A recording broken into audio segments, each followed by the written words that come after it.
Warren, there's a few elements, South African policy issues that are concerning people, that are concerning the markets, and it's difficult to get a grip on them. Now, let's leave politics aside, let's leave speculation aside. If we look at the NHI debate, which is one of the big ones, how does one look past the noise or through the smoke and try to get a grip on what's going on here? Absolutely, Theo. I think the media speculation around NHI really has been scary, and certainly when I read the first few reports on it, I really found it a horribly uncomfortable experience, because it felt to me like a big threat to the private medical industry, and more specifically to retaining our remaining medical specialists in South Africa. What's interesting always is, as you watch the debate unfold, and as you see more and more commentary from people in the know, the debate becomes much more rational and much calmer. So, for example, recently we've seen the Deputy Director General in the Department of Health come out and discuss NHI in much more detail, and also some academics who are working on this, from well-respected places like UCT, and we start to see that NHI might not be as scary as we all thought.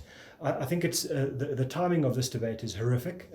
Given what's gone on in South Africa's life with state-owned enterprises, the state of whatever is left in the healthcare department, and the state of education, for example. None of us have much faith in the ability of government to deliver proper services on the ground. I think what's important about NHI, though, is that it looks to me like a slightly different animal than what we all thought in the beginning. It looks to me like they're trying to create a fund that can purchase healthcare services from the government, yes, but also from private sector. And I think that's the trick here, is none of us have a concern about the private sector in South Africa and its ability to deliver primary healthcare or really sophisticated requirements like operations and MRIs and the like.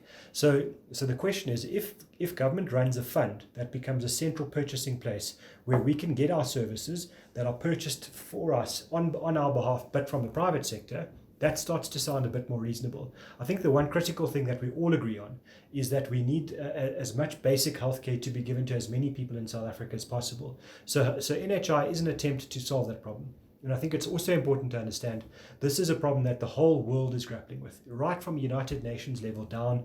The Americans fight about this all the time. The Republicans and the Democrats can't find any agreement on this. But what everyone does agree is that this is an issue that must be fixed. So if we go to the affordability question, and I know this is quite a long policy question, but one of the questions being asked the whole time is, can the country afford NHI? Well, the answer is the country cannot afford, and no country can afford, to look after every single person in the country to the fullest extent of their requirements. It's just not something that can happen. However, what we're looking at with NHI is not that. What's going to happen is Treasury, through the Finance Minister, will look at it on an annual basis and say, this is what the country can afford from a budgetary point of view. So this amount of money will be set aside for the most basic services that can be supplied. If those services are minimal because the budget is minimal, that's what will be provided by NHI. And I think that's an important thing to understand. NHI is not going to go out tomorrow to try and provide every level of medical requirement that we all need. That has been clearly acknowledged by everybody in the whole conversation, and that's not what this is about. And I think the second thing is there is no vision to collapse the private medical aid sector of the country. What they are looking at is saying, let's provide a basic level to everybody, and then private individuals can go to private medical aids to provide top-up services that they need and that they would like at their discretion. So it becomes voluntary. But we will all pay, whether it's through a form of tax or lost medical credits or something like that, we will all pay for a certain basic level of healthcare that will be taken off our salaries without our choice. That is a fact. Many of us won't like that, but at the same time, there are many South Africans who are salaried earners at the moment who simply cannot afford their Discovery bill anymore. So there needs to be a solution. And I think my suggestion to our clients and to everyone out there listening is just take your time to watch this debate unfold. There is a long process that has to be followed. Don't get on a plane and pack for Perth now, especially if you're a medical specialist, because of what you think might happen. What we think might happen right now is clearly not going to be the long-term future. And I think it probably goes to the next big debate point in our lives at the moment, and that's around land. And you're really close to the whole land issue, Theo. So what can you tell our clients out there?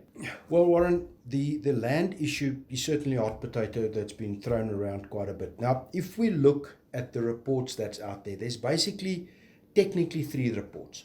The first report about 2 years ago was Deputy President Galileo Moglante's high-level report. Now, that report needed to look at all the legislative changes that has taken place since the early 90s, since the new South Africa, and bring that into line with our constitution. That report was 600 pages. 100 pages was on land, specifically, critically looking at the land issue. The second report was President Ramaphosa appointed a presidential advisory committee. They brought out a report which 8 of the 10 members signed. That was the main report. And then 2 other members, Dan Crick and Nick Serfontein, brought out an additional report. Now, usually an additional report is not really given the substance of the main report, but in this case, President Ramaphosa specifically gave that report standing, acknowledged that they will look at that report, and actually gave the writers of that report a chance to talk to Cabinet when these reports were released. So there's 3 basic reports. Now, without getting into politics or without speculating of the outcome, there's 2 questions that for me is important in this.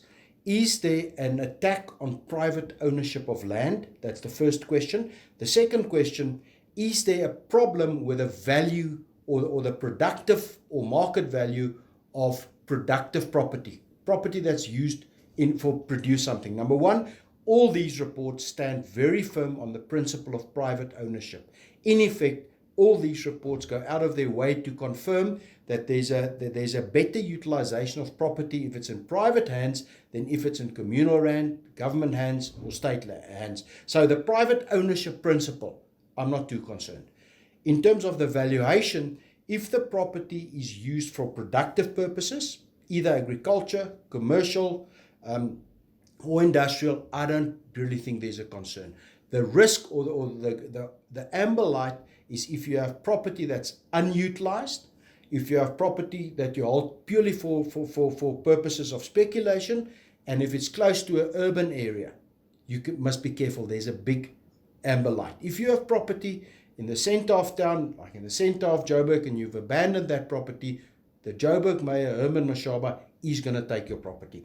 But productive lands that's being utilized for productive purposes, at this point in time, I'm not too concerned. So the long and the short of both the NHI debate and the land debate is we're in the process of debating this. There's a process of thinking about it. And as long as this process remains rational, and as long as this process is within line with Treasury's guidelines, I'm not too concerned. So the critical advice is don't make irrational, quick decisions.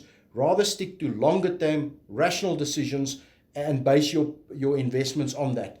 And don't listen to the media that often. Remember, the media wants to create headlines, and unfortunately at this point in time, that's all that this debate is about, headlines and selling newspapers.